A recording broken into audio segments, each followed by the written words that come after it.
I sat down on my uncle's lap all of a sudden. We heard footsteps and got dressed quickly. That's when the door opened. Today's story is about Ken, the girl who left indelible marks wherever she went. At 19 years old, with her sparkling red hair and a mischievous smile that disarmed even the most reserved, she had a unique, almost hypnotizing energy. And don't forget to subscribe to the channel. Activate the bell so you don't miss any videos and share it with friends who love stories full of intensity and mystery. Let's get started. My name is Karen. I'm 19 years old and, with honestness, I've always liked to stand out. Maybe it's my red hair or maybe it's my personality, which they say is a bit bold, but I prefer to call it mischievous. I'm the type of person who likes to live life to the fullest, and perhaps that's why accepting to travel with my stepmother Patricia to the Triangulo Minero region was a simple decision, even though our relationship had never been very close. Patricia came into my life a few years ago, after my mother passed away, and she's an impeccable woman, always elegant and in control of everything. We get along well, but there's a distance between us that no trip or forced attempt at complicity has been able to bridge. But at that moment, the idea of a vacation on the farm seemed promising. After all, what could possibly go wrong? Arriving at the farm was like entering a parallel universe. The silence of the countryside, the aroma of the woods, the open landscape were so different from what I was used to. As soon as we got out of the car, Patricia introduced me to the family. It was at that moment that I saw him for the first time. Raoul. He was her older brother, and that alone should have been reason enough to keep a safe distance. But then again, I was never one to follow rules. Raoul was 55 years old, but frankly, he didn't look it. He was captivating, witty, and radiated a vitality that seemed to infect everyone around him. The way he talked, smiled, the way his eyes sparkled when he told his stories, everything about him captured my attention more than it should have. And from the very first moment, I knew he realized it. The first few days passed serenely, while Patricia took care of the farm's affairs. I explored the place, sometimes alone, other times in Raoul's company. He showed me around with an enthusiasm that seemed unique to me. Every conversation, every glance carried an unspoken tension, but we both knew it was there. I hadn't planned any of this. The intention was simple: to spend the holidays, relax, and return to my routine. But suddenly, being there felt like more than just a break. I began to realize that my life was about to change in ways I could never have imagined. The routine on the farm was calm, almost monotonous. I spent my days exploring the place, watching the animals, smelling the damp earth after a summer rain. Patricia was always involved in family meetings and administrative matters. So I had a lot of autonomy, and of course, Raoul always seemed to be close by. He said it was to make sure I didn't get lost, but there was something about the way he approached me that made me feel special.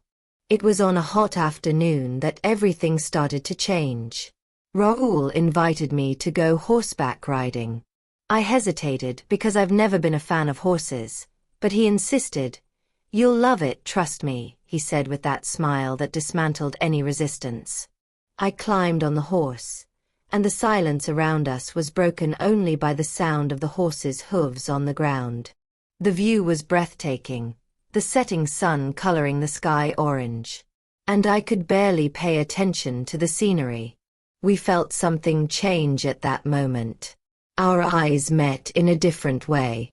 The silence between us was no longer comfortable. It was heavy, intense. "You're an extraordinary girl, Karen," he said with a sincerity that made my heart race. "But you already know that, don't you?" I tried to laugh, but my voice cracked.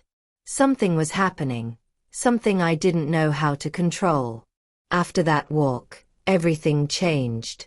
Every interaction with Raoul felt more saturated with meaning, more risky. At night, as the family gathered for dinner, I could feel his eyes on me. Not in an obvious way, but in a way that only the two of us could feel. And I didn't know if it was the summer heat or the way he made me feel, but my heart always seemed to beat faster. The definitive change happened a few days later. It was late afternoon, and I was sitting on the porch, gazing at the stars. Raoul came in with 2 cups of tea and sat down next to me.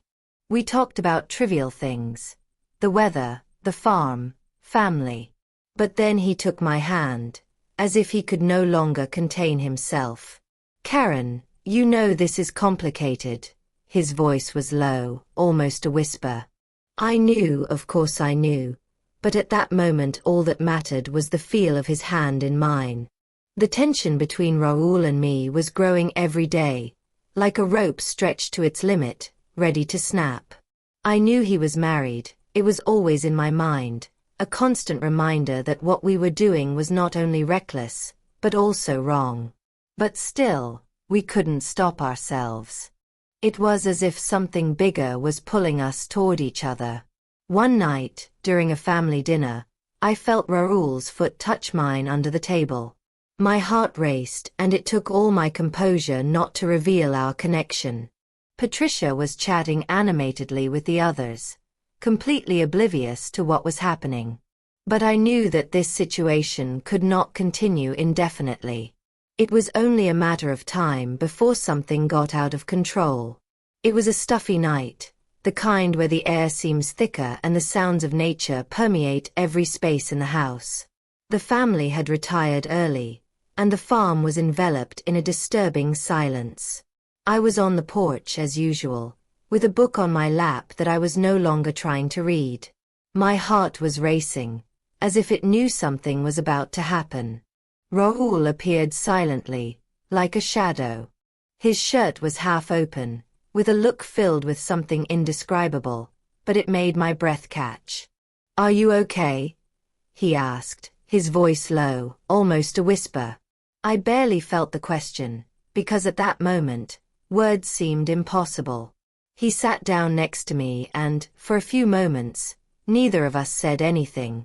The silence was intense, almost tangible. Finally, he spoke, breaking the tension. "Karen, this can't go on." His voice was resolute, but there was a slight tremor that betrayed his internal struggle. "I'm married, you know that, but you won't get out of my head." I should have said something. Maybe agreed with him, but instead, I turned to face him. "And you think it's easy for me?" My voice came out softer than I expected, but no less determined. "I try to pull away, Raoul, but it's like there's something pulling us back." He ran a hand through his hair, clearly fighting his own feelings. "You're young, gorgeous, with the whole world ahead of you. I'm an older, married man." But even as he said it, his hand slid down my arm, as if he couldn't resist. The touch was delicate, but it made my skin crawl. It was magical and devastating at the same time, but like everything forbidden, it couldn't last. The sound of footsteps in the hallway brought us back to reality. Like a bucket of cold water, Raoul stood up quickly, getting dressed and adjusting his shirt, while I did the same, trying to regain my composure. Patricia appeared at the door with a confused look, alternating between the two of us. She said nothing, but her silence was more eloquent than any shout. After she left, Raoul looked at me, and I knew something had changed. "I need to figure this out," he said, his voice heavy. "Karen, no matter what happens, you need to know that you are special to me." I stood there alone on the porch, my heart heavy and silent tears streaming down my face. Whatever came next, I knew that that night would be immortalized as the turning point of everything. After that night, the farm was never the same again.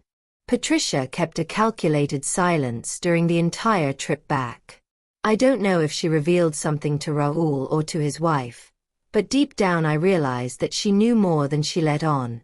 Her look at me, a mixture of contempt and compassion, was a silent confirmation. Once home, I went back to my routine, but something inside me had changed. Raoul still appeared in my thoughts like a persistent memory. But at the same time, I understood that that experience, as painful as it was, taught me something valuable. Love is not always enough to overcome the barriers of real life. Today, when I reflect on that time, I remember the night on the porch, the kiss that changed everything, and the man who, for a brief moment, made me feel whole. And even though life has separated us, I know that a part of me will always take Raoul with me. He was my forbidden summer, a chapter that will never be forgotten. So, did you like this story?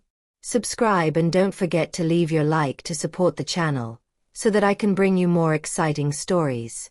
There are other stories on the channel. You will certainly love them and maybe even identify with them. Another thing, go there and leave your comment. Like, what did you think of this experience? It's over, my dear listener. Until the next story.